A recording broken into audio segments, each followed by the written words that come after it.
Yo, yo, yo. It was good, everybody. Welcome back to A1 Hoop Zone. Back at y'all with another one, man. So let's jump into this Kevin Durant saga, man. So we got some semi-interesting news. Well, actually, you know what? I can say this is interesting news. We got a few teams that are showing interest, man. Some surprise teams that I did not see coming out of the woodwork, man. To let the Nets know, hey, we want to gauge y'all interest and see what y'all willing to do. First up, one that surprised me was the Grizzlies, man, Memphis Grizzlies. They threw their hat in the ring, kind of reached out, testing the waters or whatnot, seeing what I mean, what the temperature is with the Nets on in regards to a potential trade. Obviously with KD. My thing is about that is I think Memphis should not do it. Well, I guess if they can do it by keeping their young core, I think the only one as far as like a trade asset, obviously to be some picks for sure. Brooks is the only one I can see that they would really let go, without any hesitancy. I don't think they'll let go of Baines. I don't think they'll let go of Jackson. They're bigger, like I said, they're young guys, man. Those guys they can hoop, man. We saw that last year in the playoffs, what this Memphis team can do. Obviously, this next year around with more chemistry, they're just going to come out, bigger and stronger. Where they got a taste of blood now, they want the whole thing, man. They got a little small piece of the pie. They want the whole. They want the whole pie at this point. So don't be surprised, man. Like I said, if they're able to with some draft picks and with Brooks being the only person I can see them letting go of, obviously maybe another role player, not one of a high magnitude that'll impact them too much. But Brooks is the only one I can see them moving up off of. In a trade situation, with them. But again, man, I think Memphis should stay put as is, man. If they can get him for man, if they can get him for dirt cheap, go for it. But if you got to give up, what I'm saying, and break up that young core, I would say don't do it. It's not worth it. Next up after that, surprise number two is the Bucks, man. I did not think the Bucks would throw their hats in and testing the water again and seeing what checking the temperature with the Nets. I think the Bucks are in a good position to really kind of, if they want to, throw everything at it to make it happen. I'm pretty sure they will move up off of Middleton if they had to. They got some other key pivotal role players on that team. Connington, I know he just re-signed a deal. Him and a few other little names out there, obviously with some draft picks as well. They would have to throw that in.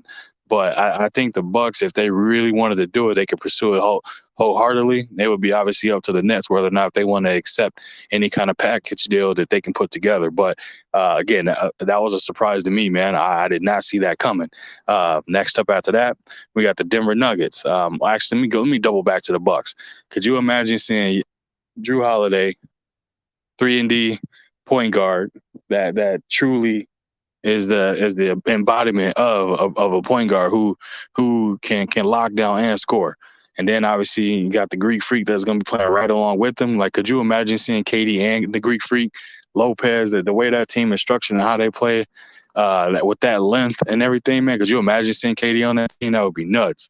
But yeah, right after this team, man, another surprise one is the Denver Nuggets. Denver Nuggets, I did not see them coming out of nowhere. But then again, they do have, what I mean, they have the draft picks, they have some role players, they have things available. Could you imagine seeing KD there with Jamal Murray coming back healthy? And then you got obviously Jokic, two-time MVP. And then obviously with the way things are playing in Mile High City, man, could you imagine seeing him in the Nuggets uniform, man? Like, could you imagine Murray, KD, and Jokic on the same team? That would be insane. But again, I think the Nets asking price to the Nuggets would be they would be asking for Jamal Murray. I wouldn't be surprised if they said trade us Jokic for KD straight up kind of thing, just because they've done some off the wall things like that. I wouldn't say they're sabotaging the trade value, but they're saying, hey, we want to trade you. We want to trade KD. What do you have for us? Okay, we want your superstar, and we want to, we want the keys to your city along with everything else, man. So they're asking for things that they know is going to kill a trade easily, man. Even with Kyrie and the Lakers at this point, you know what I mean? They was saying that they wanted draft picks. Now the draft picks are being offered. Now the Nets are saying they weren't truly interested in things like that. They're out here sabotaging or they're working in bad faith and things of that nature, man. But we don't know, obviously of the full details of it, but from the looks of it, to everything that comes they're out in bad faith. They're not coming out and truly wanting to make deals and things of that nature, man. They're just out here just saying one thing and what I'm saying, and spiting the other, letting these players know, like we're trying, but in reality, they're not really doing it, man. So again, that's all I got for y'all, man. Just a surprise take. Couple teams I found interesting to be, looking for KD again. We all know what KD brings to the table and things of that nature, man. But also a lot of these teams are looking at the fact that he got 4 years left on the deal and he's trying to strong arm his way out of that.